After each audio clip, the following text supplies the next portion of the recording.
Hi everyone, thank you so much for joining me today. Okay, so I'm going large and this is a 40 by 20 inch canvas, and this time I'm using a colour palette that reminds me of a peacock.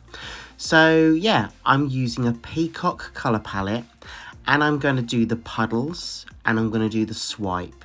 I'm going to leave out the marble this time, and I'm going to literally just puddle my paints on the canvas in a random order using different colours of the Peacock colour palette, and then I'm going to take my palette knife with my Australian Floetrol as my cell activator, and I'm going to swipe across the design.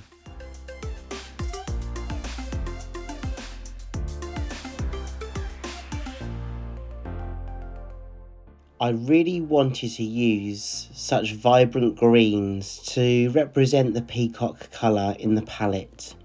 So I'm balancing that with a blue, and what I will do is I will list all my colours in the description below.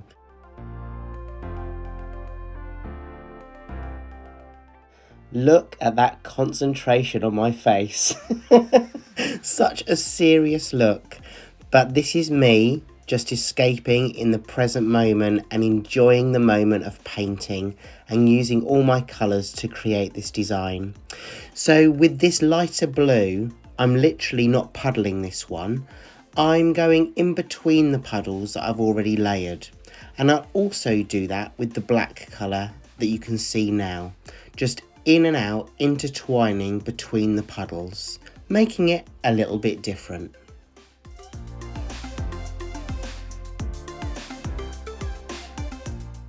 Okay, so it's swipe time. So 1 part paint to 3 parts Australian Floetrol. And as I said before, I take my palette knife, I rest it on top of the paint that's already puddled on the canvas, and I let it glide across the canvas. I don't press down too much and I don't apply too much pressure. I just let that paint touch the palette knife and it kind of connects and then glides.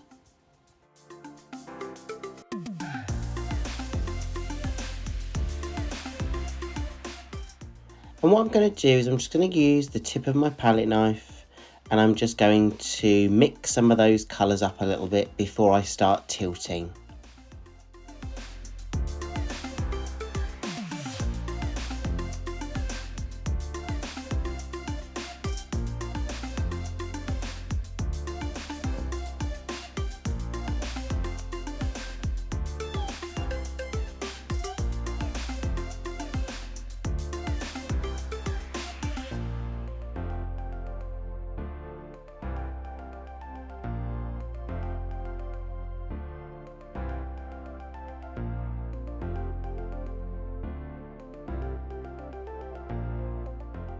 Okay, so gloves are on. I'm going to do a section at a time, but as always I pick up my canvas and really feel the weight of the paint to kind of get an idea of where that volume of paint is.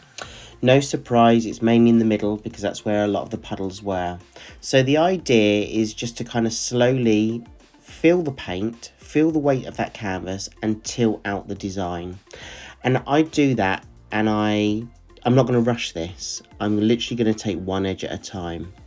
So the idea is to create that balance of block colour and lacing. So you'll see me push the paint over the edges, tilt it back on itself because I don't want to lose all of that paint, lay it down on my stands and kind of reassess. I think about the coverage that I'm getting as I go along down the sides. I'll even walk around the canvas just to kind of make sure that I am covering the edges that I want to cover. And this is such a big canvas for me and I don't have a huge space to work in. So that's one reason that I don't want to rush this. So pick up the canvas again and repeat. So you're tilting to create the design and the look that you want on the surface of your canvas. When you push the paint over the edges of your canvas, just bring it back on itself, just so you don't lose all of that paint.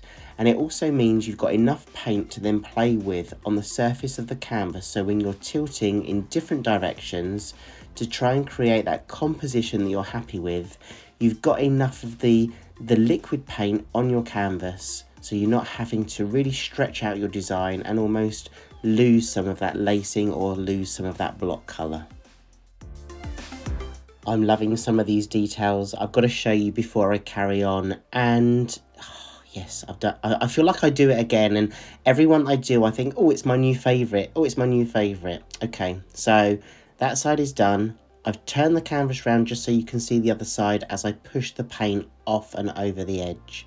But really, I'm at a stage now where a lot of that kind of stretching out is taking shape. Once the paint has gone over these other edges to fully cover the canvas, then that's when I'll really look at the composition and the design. And sometimes I do paint the edges of the canvas, so you can also do that too.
It's really important to let yourself stop, have a look at all the edges and all the sides, and then pick up the piece again and stretch it out to a design that you're happy with.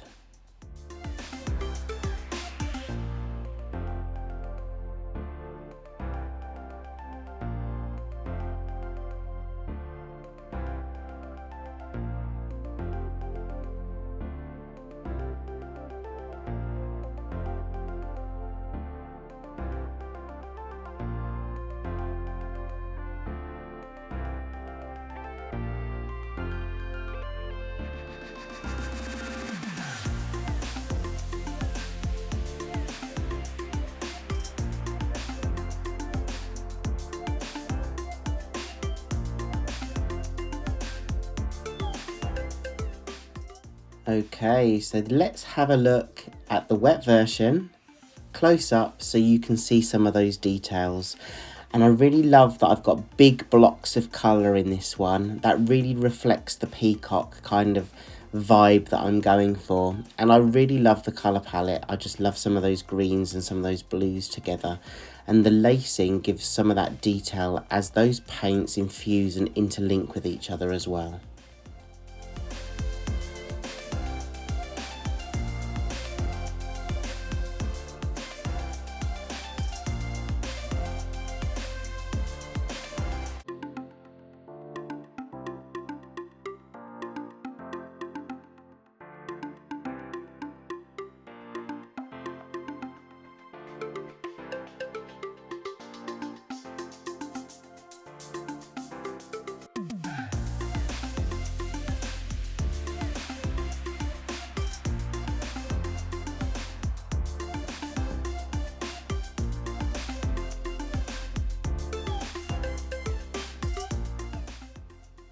And here is the dried version.